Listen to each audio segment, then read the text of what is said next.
All getting treated to my personal shopping adventure. So I'm going to take these 3 home in my suitcase. And this, I think, expand my range.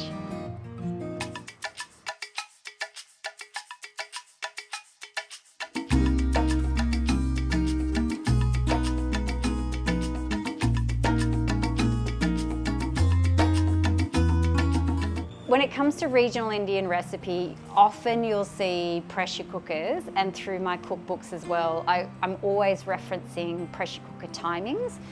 Now the reason we use pressure cookers is because there's a few reasons, so it's a couple of fold. One is they expedite the cooking process of things like lentils, meats, produce that's used a lot in regional Indian cooking that has quite long cooking times.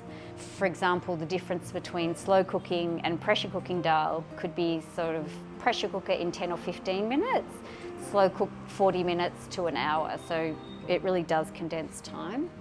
But one of the fundamental reasons that I use pressure cookers for Indian recipe is that they create a certain taste. So slow cookers will break down structure in produce, and you get that very sort of pulled apart, you can eat meat with a fork kind of a scenario.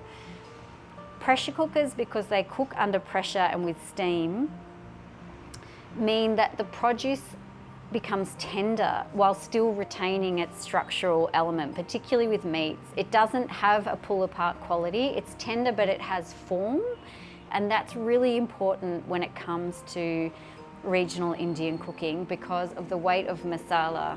So the weight of spice and flavour that that meat is carrying or that dal is carrying, if there's no structure in the produce itself, you won't be able to communicate the spice clearly, because structure in meat is really important for communication of taste, and because spice is complex, the more complex the spicing, the more complex the masala, the more defined the structure of the produce needs to be. So that's, I guess, some of the technicality of why they're used.